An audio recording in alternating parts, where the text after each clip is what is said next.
So just as a way of introduction, one of my colleagues in the room, Dr. Surratt, ran a survey of junior members of the Department of Medicine recently.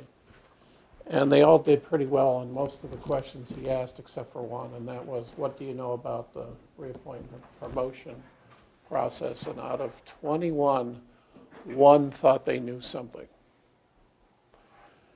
And I think this, and based on other conversations that I have with faculty, it's very clear that the level of knowledge is very little, although, you know, in defense, I can think back when I went through the process, you just sort of were floating along and, oh yeah, fill in these forms, send it in. And the big issue here is that most faculty think that somebody's watching out for them. And nothing could be further from the truth. And your mother does not work here, and you do. This is your career. And so by coming in the room, you've already shown that you're interested. And unfortunately, the people that need to come are the ones that are not in the room. But that's okay, because we're going to record it for posterity.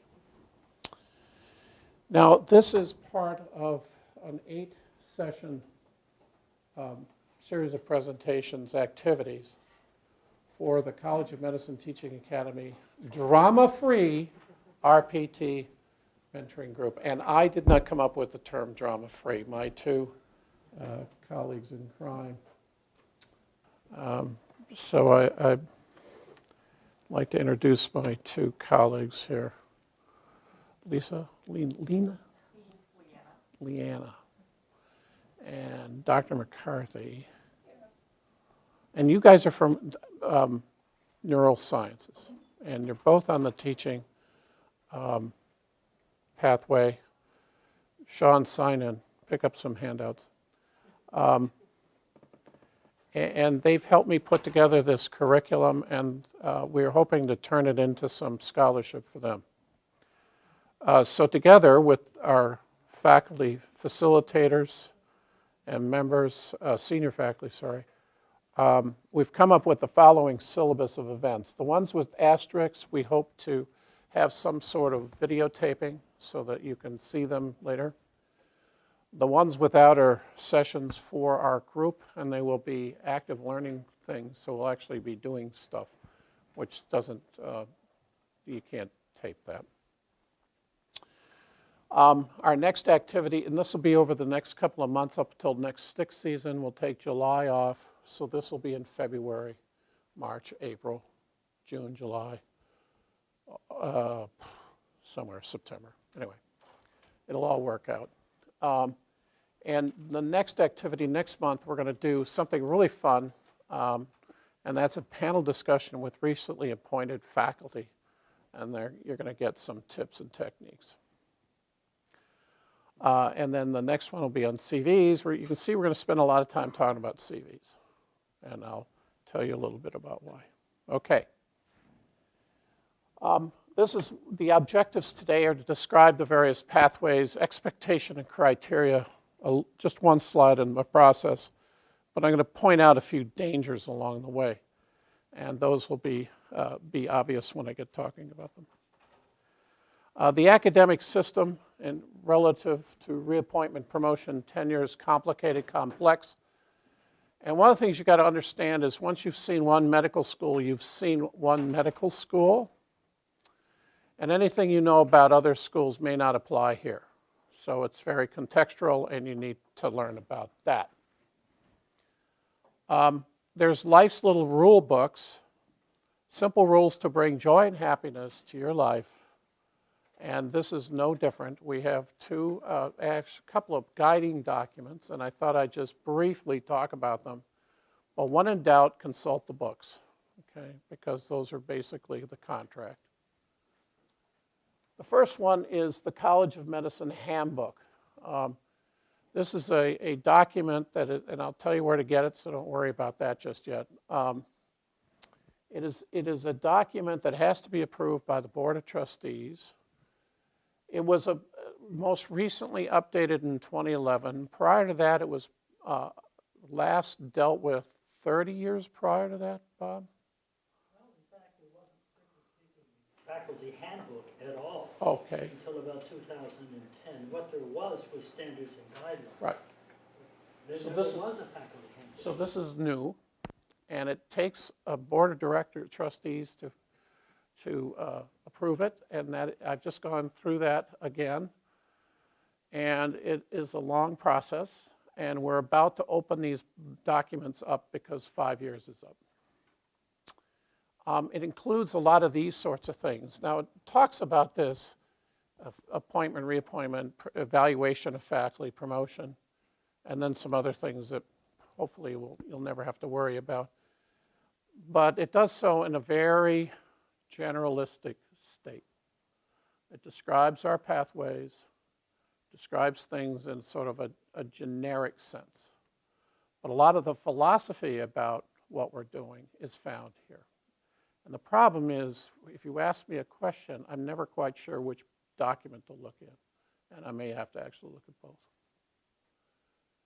Now, in that book, there's a couple of key parts, and one of them is faculty appointments, although this is mostly for your chair, but it does sort of say what is required to appoint somebody to the faculty at that rank and in that pathway. It deals with renewable appointments, the ones we're all thinking about. Since the vast majority of faculty in the college are actually in the clinical scholar pathway, I noted that one in particular. But performance reviews and some other things are there as well. You can tell by looking at the pagation number, there's about 20 pages or so. No pictures, so it's a bit, you're having trouble sleeping some night, this is a good one. Now, the standards and guidelines are actually more detailed.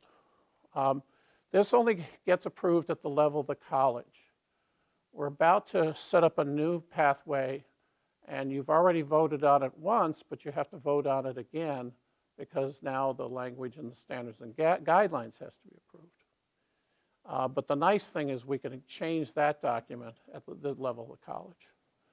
Now, it has much more detail, and most frequently you're going to end up looking there, responsibilities for faculty development, annual reviews, again, reappointment and promotion, and then assembling the record and documentation, okay? And then the pathway-specific guidelines start on page 11. Now, you can ignore lots of it because they're not a pathway that you're in, okay? You just look at stuff that's your pathway, but there are some sort of general things that apply to all. All right, well, where do I get these? Well, for your viewing pleasure, we've made this easy. Everybody sees this. This is the front page for the college. Over here, faculty affairs, okay? I'm sure you've always wondered what was behind faculty affairs, and I won't go there. I don't do that sort of arranging. If you click on the next window, you get to see Dr. Carr, and if you click on more, there you are. All the documents you want and all the forms available for you 24/7. So if you ever need to get into it and read it, there it is, okay? Always available for you. And these are always linked to the latest versions of whatever form and document, which is found further down. Now, what I'm going to talk about next are our various pathways. This is the most common pyramid. Some institutions, like the one I was at, has some different things, but that's fairly unusual. So you start off at the bottom as an instructor or a lecturer. You're promoted to assistant professor, associate, and then full professor. Now, many people start here, and they avoid this step, but not everybody. Some people think that they can just drop into the system out of the blue and be made full professors or associate professors, and we have to have a discussion about how that doesn't usually work out very well for anybody. Tenure at our institution occurs at the promotion to associate professor. A lot of institutions will not award tenure until you're a full professor. Dartmouth, for instance, has that kind of a system. Tenure is disappearing rapidly. Many, many places do not have it. A lot of places are going to post-tenure review. We are not to that point yet, but that's what's on the horizon. Now, just if you think the system I'm about to show you is complicated, I thought I'd start with one that's really, truly complicated. And this is our friends out in San Francisco. They have, these are academic senate, non-senate. I have no idea what that means. Different kinds of pathways. Notice that within each assistant professor, associate professor, and full professor, they have steps, some 9 different steps. I had a friend at UC Davis recently who was a professor probably on this pathway because he was tenured, and he was trying to get to step 9. Okay, and I had to write letters for him. Okay, so if you think we got, ours is a little complicated. It's nothing compared to the rest of the world. Now, these are our tracks. We have a classic tenure pathway. And that's all we had for many, many, many, many years. Then we introduced what was called non-tenure clinical track, which has been changed to a clinical scholar pathway. So if you talk to some of the older folks, they may use this term. A research pathway. As of 2011, we have an educator pathway, and you two are in that. Brand new about a year ago was a clinical practice physician, which I won't be talking about because it doesn't apply to this group. And then coming soon, probably as early as next month, we hope to have this. And again, I'm not going to be talking about that because the conversation today is about moving up the pathway, and that's not what these 2 positions are about. Now, so here's our current system. So, for instance, the educator pathway, you can come in as an instructor or assistant professor and then get promoted to associate and full professor, likewise with the other pathways as well. Now, let's talk about tenure for just a little bit. Tenure is got good news and bad news, but one of the things it's always got is a clock. And the tenure clock ticks, and it ticks for thee. And I think you need, those people who are on tenure tracks need to be very aware of that clock. And our clock went from a situation where upon coming to UVM as an assistant professor, you were putting your stuff together within 5.5 years, which in today's funding climate and other climates is crazy. And that's now changed, and so now it's about 8.5 years before you're actually to that point. Okay, so we've extended the clock. Tenure is a very interesting topic that I'm not going to dwell about too much today, but it's an indispensable precondition for academic freedom. That is, tenure was put in place so that a professor could say, the world is really flat. Okay? Or Donald Trump is a nice guy. Or Bernie Sanders is whatever he is. Or I want to reorganize society, you know, in some crazy way. And it's a means of stating academic freedom, look at the things I'm interested in, study the things I'm passionate about. It means that a chairman can't walk in and say, you know, you can't publish that paper or that book. Okay? Not that simple. Now, that doesn't mean you're impervious, because you can be dismissed for financial exigency. If the university started tanking financially, and I think that could happen, you know, it's happened to other places. If they, for instance, take down your department or whatever, I've seen that happen. And then obviously if you lack professional or moral fitness and competence, and that's why part of the reappointment process is so important. Okay, and then you can read the last statement. But basically it is always less dangerous than the excess of constraint, and that is, when in doubt, go with academic freedom. Now, the advantages, of course, are academic prestige, some sense of a guaranteed job, and I think our system is as close to that as any I've seen.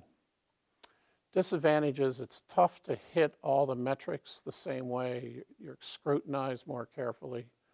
The short timeline, even with the extension, for some people is going to be difficult in today's funding world.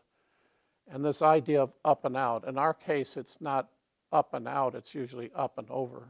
So you go into one of the other pathways. It's probably best to figure that out sooner than later. You save everybody a lot of headache, and particularly yourself. Now, the tenure pathway has 3 levels: assistant, associate, full professor. There's a very stipulated review process that's much more involved than it is for the other pathways. You get reviewed several times before you get to the tenure decision. In all our pathways, it says you can go up at any time. However, keep in mind that if you're going up early, you better have a good case for that. We can extend the tenure clock under very extraordinary circumstances. We've only done that once so far. And then the terms are three-year terms. And then if you're hired here as an associate professor without tenure, which we've been doing, then you get 2 two-year terms. Okay. Now, the clinical scholar pathway, which is by far the most common, you can be an instructor, assistant, associate, full professor. Now, here's a pain in the butt, and I'm trying to figure out ways to make this a little easier. But if you're an instructor, you're basically renewed every year, and that can be a lot of paperwork burden. Assistant professors are reviewed officially with a green sheet going through the committee every other year, and you can read it's 2, 4, and 6. But again, you can go up for promotion at any time you think you're ready. Okay. Research scholar looks very similar. The research associate position will probably disappear, but it's assistant associate full professor, and again, 2, 4, and 6 years. Now with this position, and I'm going to talk in length about teaching in a little bit, but the only thing you're supposed to be doing as a research scholar is writing papers and working on getting grants to support your work so you can write papers. Now, service is clearly stipulated as not required, nor is teaching in the classic sense of teaching. Now, the reason I put but in there is that as watching the faculty standards do its work committee, you can see that if somebody is publishing well and doing well with garnering grants, that if they do service and they do teaching, oh, that's nice. It's sort of like extra credit, okay? Greases the skids, make them more enthusiastic to raise their hand to agree that, yes, you should be promoted. But if you teach and do service, committee work, what have you, and don't publish papers and don't get grants, it will not save you. Okay? So it's helpful, but it in by itself is not adequate for promotion. Okay? And I think that's something I want to make sure that is very clear. Same thing in teaching, actually, when you think about it. You know, just getting up and teaching a lot of classes in and by itself will not get you promoted. It's the same kind of thing. Or in the clinical world, if you are hired on as a clinician, if that's all you're doing is seeing patients year after year, that will also not get you promoted. And that is something that's really changed at this institution, because that was not the case some years ago. So in this pathway, it's important in the other 3 pathways, research, teaching, and clinical, that you understand what you need to be doing in order to have a successful academic career. What are they looking for? What constitutes sort of showing up for work, and what constitutes excellence that's going to be viewed in a positive way. Okay? Now, again, I'm just picking on the research scholar pathway a little bit, but it's similar in the others. The faculty here should have independent funding. This is something that I think we're going to end up probably modifying a little bit in the concepts of team science. I think it's very difficult for anybody to be truly independent in the research arena these days. And so, you know, one measure of that is independent funding, but certainly being part of a larger team and being absolutely required for that team's proper functioning, I think is also good. And then you have to meet her professional development will continue. In other words, it looks like you're going this way, okay? You've got to look at your CV, and we'll talk about that. And how does the things that are entries into your CV makes the person looking at it at least perceive, or hopefully the reality, that each year it's better, faster, stronger. In other words, your career is going like this. It's not like this, and it's not like that. And then, of course, like all of our positions, short of full awarded tenure, all our positions are available. You know, your position, it requires restricted funds. In other words, and I'll talk about that a little bit with the educating pathway, but you've got to have the availability of funds. If you don't, then that becomes a problem. And that's what it says in your contract as well. Now, let's talk about the Educating Scholar Pathway. It's our most recent addition. The terms, the titles, as I said, are assistant instructor all the way to full professor.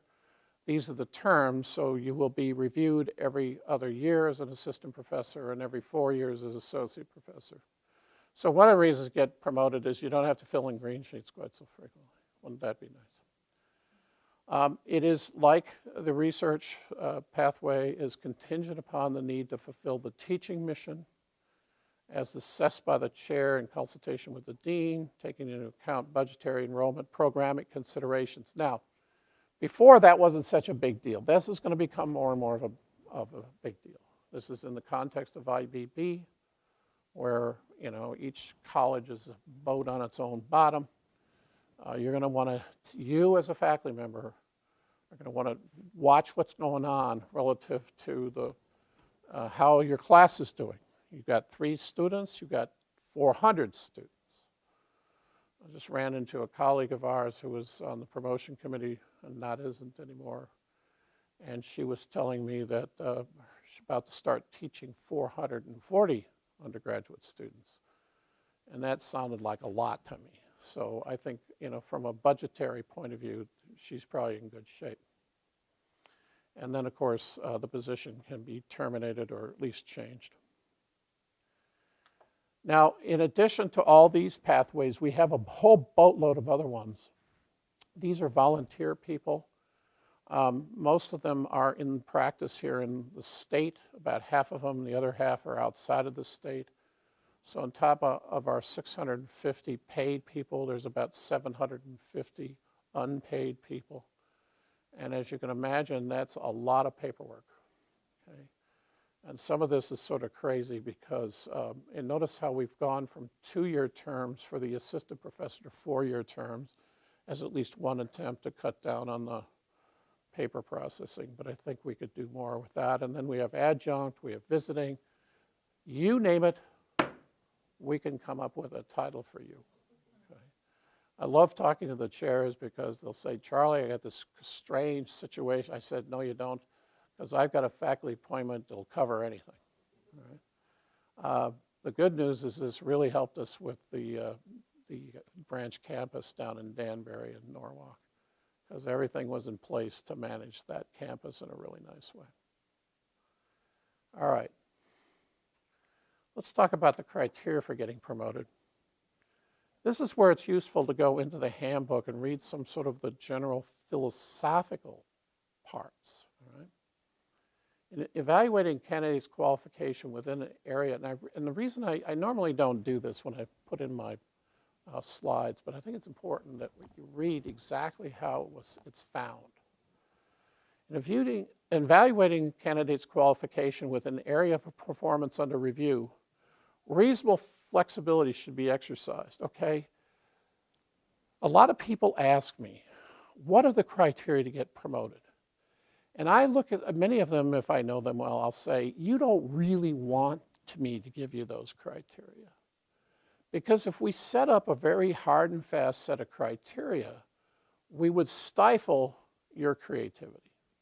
And because no matter what we came up with, some faculty member would come up with something really cool, really, really top drawer, and yet it wouldn't fit our criteria, okay? So that, again, even at the level of the standards and guidelines, where there is more granularity, there's still a lot of flexibility in what we think is meritorious. And so one way of thinking about that is think about art, okay? Now, if I put up some modern art, some of you might really like that, others may not, okay? We kind of know it when we see it, I guess is the best way to put it.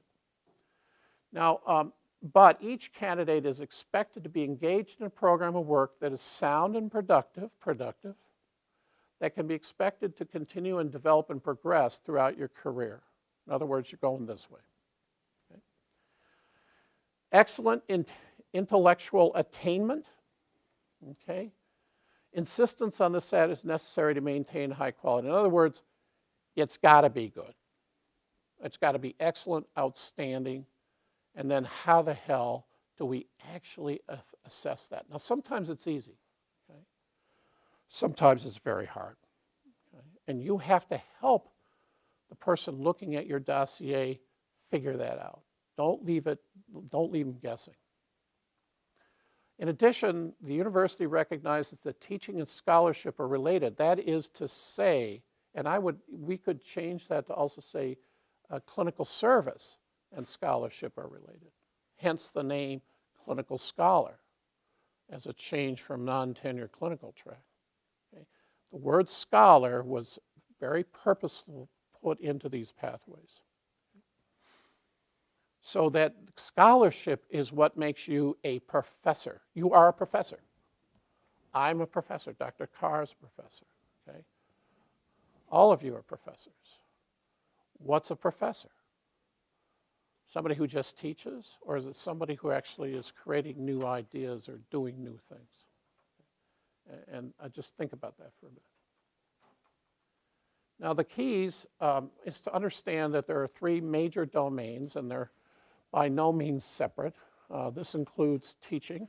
The reason we have universities is for teaching, research, and then service. Now service for the clinicians means one thing, for the PhDs means other things. But this one can be kind of tricky. Now, some years ago, I was looking at a job at a state school, and I was interviewing with a group of faculty who are clearly charged with the teaching mission. And they asked me, well, how important do you think teaching is?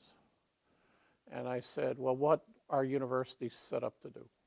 Why do we have universities? That's a question. It's not a rhetorical question. Why were universities set up, particularly in this country?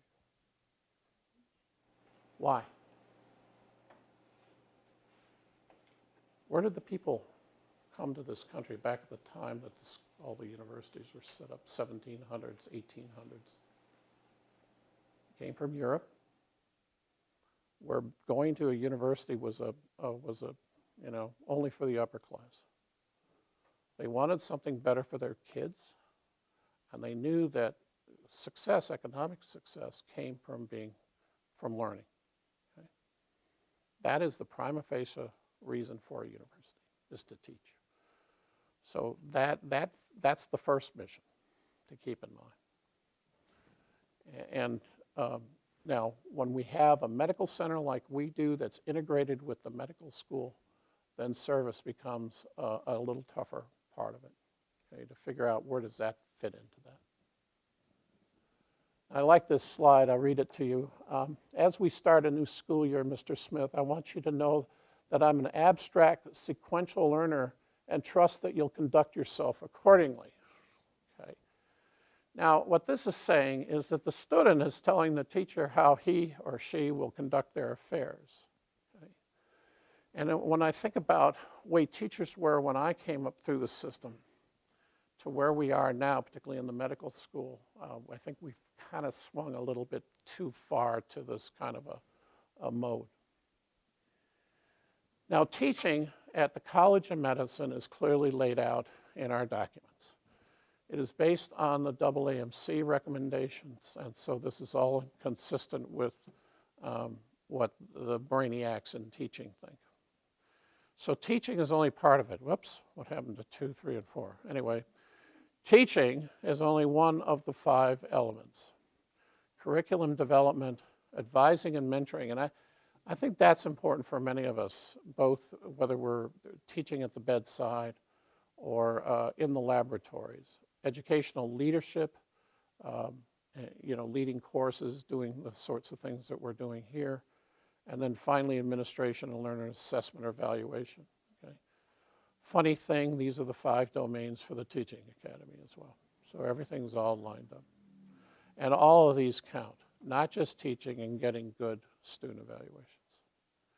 Now, how do you evaluate this? I'm not going to, since this is a Teaching Academy activity, I thought it was worth spending some time on it. Opinions of knowledgeable members of the faculty. In other words, you have a member of the faculty, either internally, externally, examine the course materials. All of us teach in team-based settings. So how our other team members feel about our teaching. Class visitations. I think we should do more of this. Watch each other teach. I've been kind of impressed by some, in general, our faculty are really terrific teachers if the student evaluations are any gauge of that. But a few times that I've actually listened to some of my colleagues teach, it's really quite amazing. We have a bunch of really terrific teachers.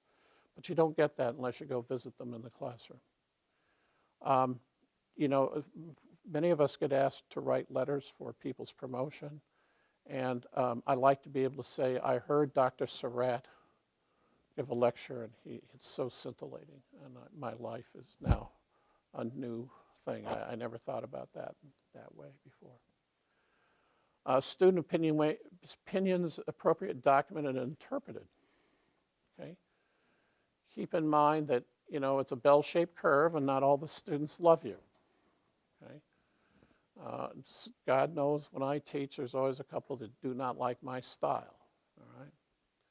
But that's okay, because it's still a bell-shaped curve. It's how well do they do on the tests, and whether they learn anything, that's vastly more important. This is not a popularity contest in spite of what some people think. Developing new effective means of teaching and instruction. And lots of things that you can do with that. Publications in respected journals, understanding that many of the publications you already have may in fact be educational. And then, of course, teaching awards, and then other sorts of things that you do, just quantity.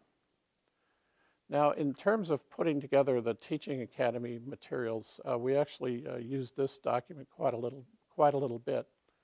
And some of the names may recognize. Boyd Richards has been here, and I think Deborah has as well. And this is now some of the different ways of thinking about teaching. First, there's teaching and any activity therein. Quantity, how much do you do? A little bit or a lot? How long is it required or not? What level of student? And there's a grid that we're using in the Teaching Academy, which, by the way, is going to show up in our standardized CV, surprise, in a similar way. And it talks about, and in your green sheets, those of you who actually read the bloody instructions and follow them, which most people don't, you're supposed to put a grid in there.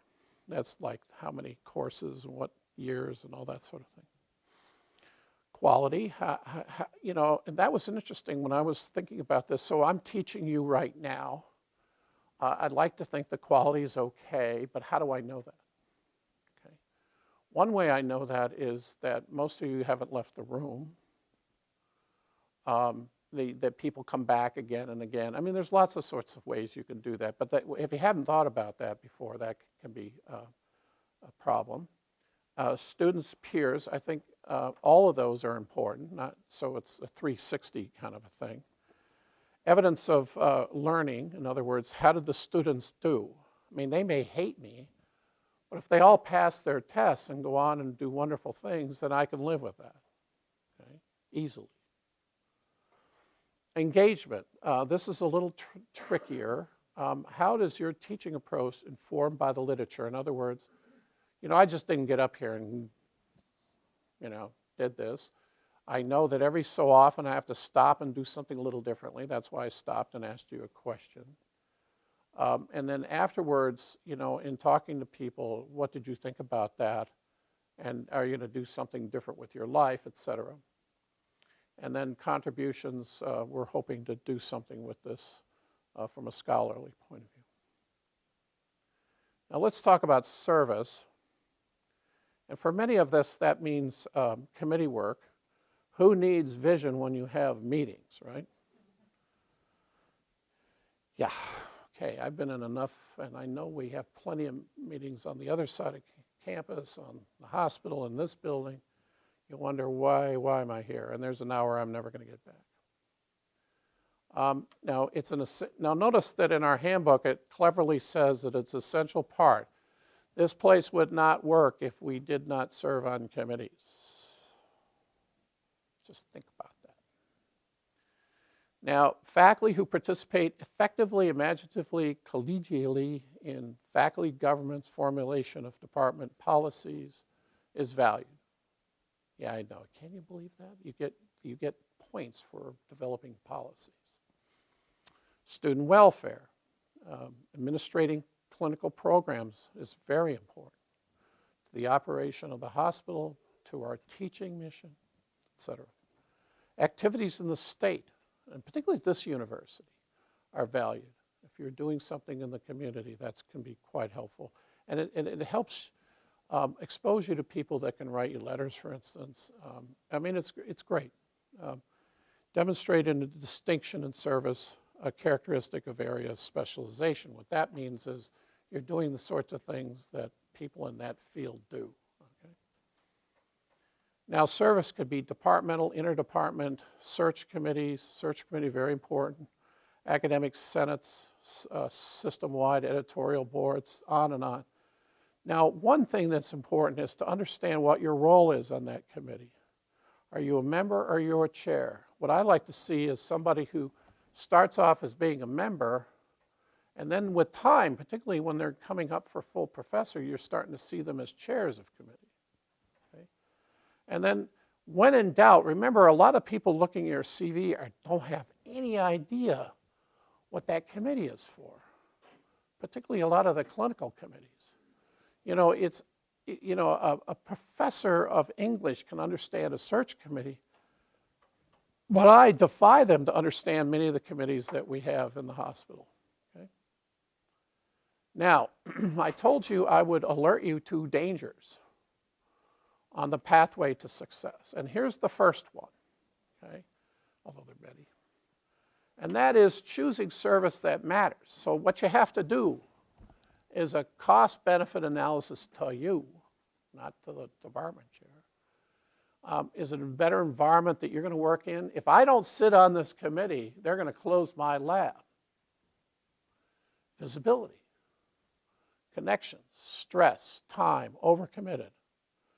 Just say no to the shoulds. You should have done, you should do this. No.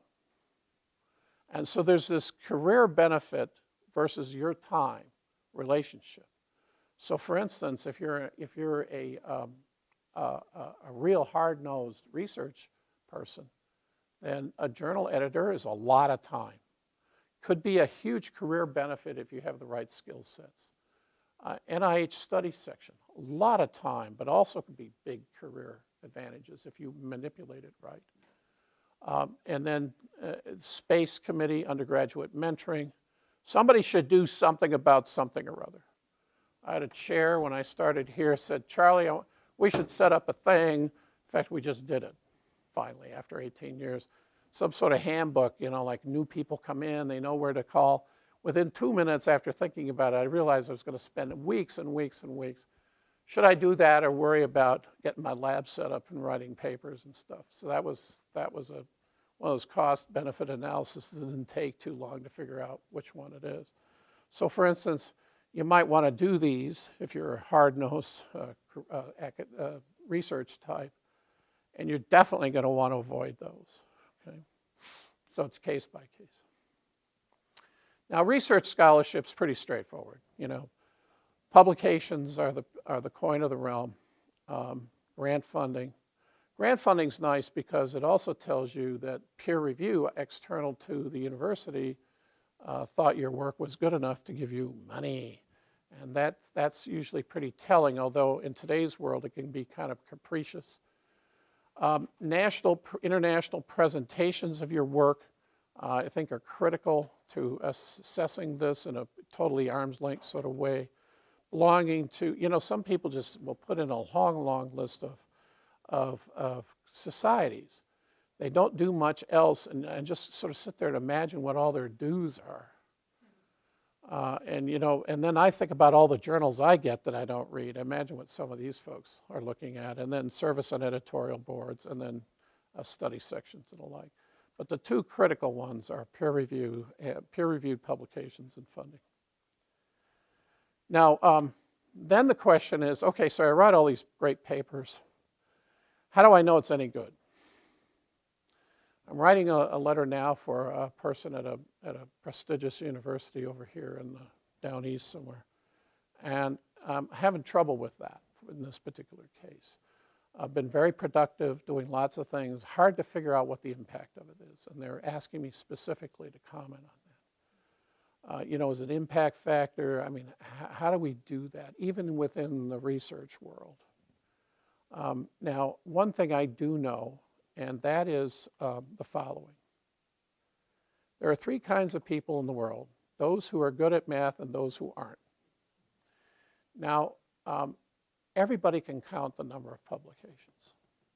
They can't always assess how good those publications are, but they can count numbers. And so we get into discussions about, should I write one big paper for the CNS, Cell Nature of Science, or do I write 5 papers? And it sort of depends. I think if you're an assistant professor just trying to get going with your career, I'd tell you to write 5 papers and not just that one huge one. Okay? There are some exceptions to that. And I actually went down that route, and it got me into trouble. Okay? I had a paper in Science, JCI, and a few other places, and I still didn't get promoted. Because idiots can count. Now, you're supposed to, this is what you're supposed to do. You're supposed to give a brief commentary on about 5 of your papers, annotate them. A lot of people don't do this. But you need to tell us about the journals, okay? Where does that journal? And so, you know, this may, your impact factor in the journals you're writing in may not be high, but maybe they're the top ones in your field, okay? As opposed to other things. And so the impact factor is sort of a problem, right? But again, telling people where your journal sits in the scheme of all the journals, most people can tell you that quite quickly. Expectations on the clinical scholar pathway, well, that is tough.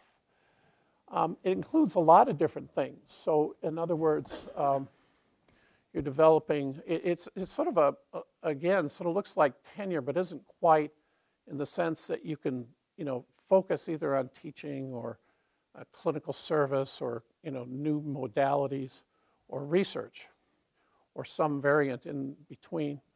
But authorships, creation of educational materials, you're the only person in the state that can do such and so. You went off and learned it, and you brought it back here, and now you set up a thriving practice. But it's nice if you get invited to go out and talk about it, because particularly when they're paying you. So for instance, let's say I'm interested in the left toenail. I get invited to all the national meetings to give esoteric talks at my clinical society. I mean, that's a pretty good sign that you're doing something that's worthwhile and it's being evaluated in a way that there's no question about its excellence. All right, danger, another little danger coming up.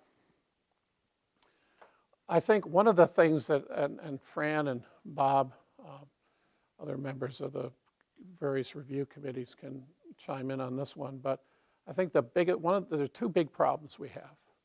One is not understanding the difference between showing up for work and doing something that's going to get you promoted. And the second is you do not develop anything close to a national or an international or whatever prominence in your discipline. And that becomes really hard then to get letters that you're going to need to be promoted, these arm's length letters. In fact, we're going to talk about that in one complete session. So this can be a problem. And that means managing your career from the first day all the way through. Now, the tenure track is one exception to this, and that is you are expected to be a triple threat. You are expected to show up to work for service, teaching, and in particular research. Okay? And that hasn't changed, and I don't see that ever changing.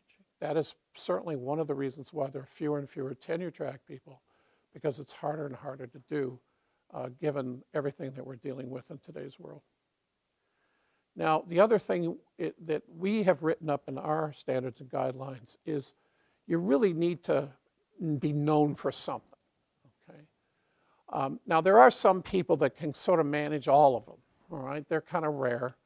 But if you got to start somewhere, you say, okay, out of those three missions, research, service, or teaching, which one am I going to focus in on, at least over the short term? Pick one.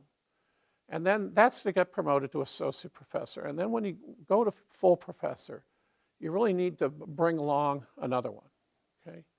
And we often talk about that. What are the areas of excellence? Is there one? Is there two? Is there none? Okay. And then what are the markings of that? All right, another danger. Keep your CV up to date. You'll notice that in our syllabus, we're going to have 3 sessions on CVs. It's not in there for some capricious reason. The CVs that I see, some of them are beautiful, others are terrible. And when you have a terrible CV, you might as well shoot yourself in the head. Because you've done all this wonderful work, well, you might as well. I mean, you know, you can laugh, I don't care. But time and time again, you know, I start quizzing a faculty member about things that, wow, where's that in the CV? A couple of years ago, we had a guy in one of the clinical departments. He on his CV did not list a single committee. You're telling me that we have a very busy clinician in the hospital wasn't on one single committee? No way. Well, they just hadn't put it on. So one of the things we're going to be doing with our new beta test, which is in beta testing right now, our CV format, is it's got all these different sections, and it helps you think about what you did in that area, okay? Or in my case, when I was in Colorado, saw this thing about patents. Geez, I didn't know patents counted. So then you start thinking, well, geez, I could patent this or do that. So that's the other thing that it does. And if you need that format to redo your CV, let me know. But those of us that are in this mentoring group will be doing that. The process, I'm not going to dwell on too long. It's a very Byzantine thing. I mean, you sit down with your chair and say, geez, I should get promoted. And then there may be a committee at the department, and then the chair has to weigh in on it, and then they send it to the dean's office in November, and then the faculty standards committee sits on it for months. God knows what they do, probably having coffee and crumpets. And then finally the dean signs off, which is now, you know, first of the year. Then it goes down to the university professional standards committee. God knows if they even show up for work half the time. And they sit on it for months and months and months. And then finally in July, so this starts, you might be thinking of going up for promotion in June, and you get your letter from the provost, if the winds are fair, sometime around the 4th of July, thereabout. Okay, so it's a year. It's a year process. And the key thing here is no news is good news. So if you're in the mix and you don't hear anything from anybody, that's a good thing, okay? If you're having trouble, you'll hear about it. All right, now, I put this one in because you are all special and unique. And I could put up whatever I want, and I can't cover everybody's situation. But there's some basic principles, and that is you got to be doing something that's more than just showing up for work, and it has to be really good. And you have to figure out some way to evaluate it. It's not about excellent. I already just said that. And I have a handout here that briefly sort of helps you navigate our system in a very simple way. It summarizes everything I've just told you about, gives you the links to various things, tells you about the process I just told you about, arm's length letters, and then maybe the most important thing are some 10 tips of things that you should be doing or thinking about in order to guarantee you a drama-free promotion result. Questions?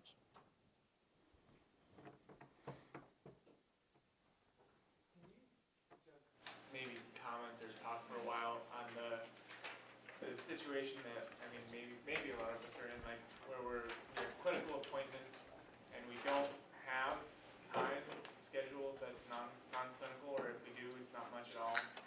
And find ourselves with our free time and vacation time writing papers, reviewing journal articles, and you know what I mean?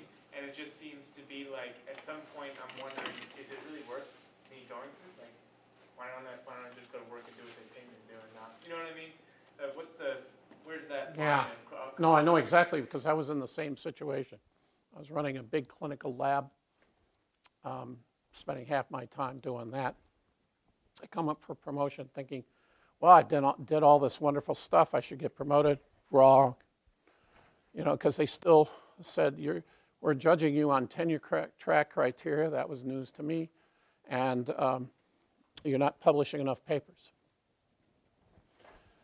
Oh, really? How many should I publish? Well, we can't tell you, but you should publish more papers. Now, in all fairness, I've also heard the same comment from folks who have primarily teaching appointments. You know, I'm so busy teaching. You know, I had one of those conversations today. I'm so busy teaching, I don't have time to go to meetings and make friends and develop a reputation or write a paper or whatever. So, why don't we start with answering your last question first. Is it worthwhile to get promoted and not worry about it? Well, it may not be. One of the reasons we're setting up this faculty scientist position and the clinical practice physician is for just that situation. People that just don't want to be bothered with it all. And I can understand that. You know, you come, you get paid for what you do, and at the end of the day, you go home. And then the time is your own time. Okay? If that's what you want, then you can have that. You can be an assistant professor forever. All right? On the other hand, most of us, because of the way we are, certainly people who are competitive, whether it's in the research area or in the, you know, getting into medical school, just think about all the competition for that. And so the question is, how can I now take my time and job description and make that work for me? Now that's why I put the slide up there. Everybody's unique. How can I sit and look at the job or the set of cards I've been dealt and turn that into gold? Now, when I was running a big clinical lab, I was to some extent doing that. I was writing case reports with the fellows. It turned out I was editing big practice standards. I got involved in a committee at my society that set standards for how these kinds of laboratories would run. And so I would have to sit down with you, talk about what you're passionate about, what your job description is, and then plot a pathway. There's also the negotiation with your chair. You know, the chair, at the end of the day, if you fail, he, she has to replace you, and that's an expensive process. And so if you're a valuable faculty member, let's say you've been here a couple of years and suddenly the chairman says, oh, wow, this guy's terrific, then they're going to want to keep you. So it's about a, you know, negotiation about, and then how do we make the money work? So I can't give you a patent answer. All I can tell you, and I turn to my colleagues who sit on the Faculty Standards Committee, I am constantly blown away by the faculties that we have who have, you know, job description says 90% of their time is teaching or 90% of their time is clinical practice in particular. The ones that really impress me are some of the women. Not only are they doing that, they're raising kids and have a family and the whole works. How they manage all that, I do not know, yet they do. Yet they do. And so there are people in your department, in this college, that make it work. And if nothing else, you can go talk to them and how did they make that work. Okay. So hopefully that helps, but you know, it's hard to say thou shalt do this. But if you look around at the things you spend your day doing, you'd be surprised how much gold you're leaving on the table there. Yeah. Green sheets in terms of like you review an article for a journal once, you know, do you put that on, you know, for time commitment? So there is no rule that says thou shalt only put a journal that I review only once on my list. Now I've never, until just this last CV that I looked at, never seen anybody else do it other than that. In other words, there'd be people with these long lists of, and I've got them on mine. I'll admit to it. The International Journal of Obesity. I only ever reviewed one paper for them. There are other journals I've been on the editorial board. So that's, but on this particular CV, the person had actually listed how many papers they'd reviewed for that journal. But typically, most people don't. And it is what it is. Look, I can get everybody in this room reviewing papers on a journal. That's easy. I mean, I'm getting asked to be on editorial boards every day. I bet you guys are too, right? You're assistant professors. That's just where things are right now. So getting offers to do it is easy. So how much should you do? Again, all kind of, just enough to get by would be unless that's what you want to do. Maybe you want to be an editor of a journal, then you're going to want to do more. Yeah, I mean, for some I review like one a month, some journals, but some. That's enough. One a month per journal? Well. Are you on the now wait a minute. Let's take maybe this. Maybe it's one every other month. I review a lot. All right, so that's fine. 6. Are you on the editorial board? No. Next time you get asked to review that paper from that journal, look and see who the associate editor is. It's probably always the same person, right? I get a lot from the same person. Yeah, that's because you're part of his or her stable. Yeah. I'd get their phone number, call them up and say, you're an assistant professor, right? Yes. I've been keeping track. I just reviewed 6 papers for you this last year. And I can tell you right now that if you're reviewing 6 papers a year for a journal, that's enough to get you on most editorial things. Yeah. And I didn't know that until somebody told me that. I got one of these emails from the journal saying you're in the top 10% of reviewers for this journal. Oh, baby cakes. And that's an outcome for your CV. And absolutely. So those are outcomes. And so you didn't tell me that. See what I mean? I look at CVs all the time, and then I start asking folks, and then I get this, and I agree with Melissa. I mean, that's gold. But better than that, I get on the blower with that journal and say, I'm going to stop reviewing for you unless you, no, this is about extortion. I'm going to stop doing that unless you put me on the editorial board. They will fall over themselves to get you on the editorial. Okay. Yeah, I know something's been mentioned about that by someone from the journal. Mentioned, okay. Do you like reviewing papers? Well, I mean, I can pump a whole lot of hours into it, especially when I get one from these random journals because they publish a paper on one thing and you get these esoteric things. So I wonder, what do I put those on my CV? I got to start saying no to some of these things too. You think? Yeah. Yes, they're high-impact journals, absolutely. And those in your field. Yeah. Yeah, right. So stick to those in your field and those that have, I mean, if for God's sake, if it doesn't have, if it's not listed in PubMed, don't do it. Yeah, that's for sure. But should I even put them on my CV? I mean, some of them, I can put in a few hours, write down a few hours a month, but some if you're spending, ever. Okay, anything you ask me, if you're spending any time on it, yes, it should. You find a category to put it, or make one up and put it on your CV. Even if I say just reviewed one paper. Yeah. And you don't have to quantify. And if you can't figure out how it goes in your CV, one of 2 things are possible. Either you need to try harder to figure out how it fits, or you shouldn't be doing it. I mean, that's basically anything that you're doing that's a time commitment. You have to figure out how it fits in your CV. Yeah. how about for like a journal without an impact factor, if you can't find one? Run. There are too many of them. There can be Like a but there can be public communications, which wouldn't have the same kind Right. of impact factor. Well- And if it's in a communication to the public There's kind a, of thing, then you can, in fact, for- should. I forgot the name of it, but there's actually a list of bogus journals. Yeah, well, like case reports, sometimes, Your time is too I valuable. was my gonna say, friend. if you're reviewing as much as it sounds like you are, I wouldn't waste my time with case reports. Yeah, that's what I was about to say. Your time is too valuable, way too valuable. Numbers are always very comforting. I have always been very skeptical of the value of impact factors in many cases. If you are publishing in the top journal in your field, and it's a fairly esoteric field, it's not going to have the impact factor of nature or science or those sorts of things. So it has to be in context, which is where Charlie was saying. Describe where you're sitting in your journal publications within your field. There are better ways of assessing the quality of your work at, than the impact factor of that journal, so, with some exceptions. yeah, but should we put an impact factor down if there is one for every journal that we have a paper on in? That you write in, Yeah. that's, first, what you should do for, how many papers do you have in your CV? A couple dozen.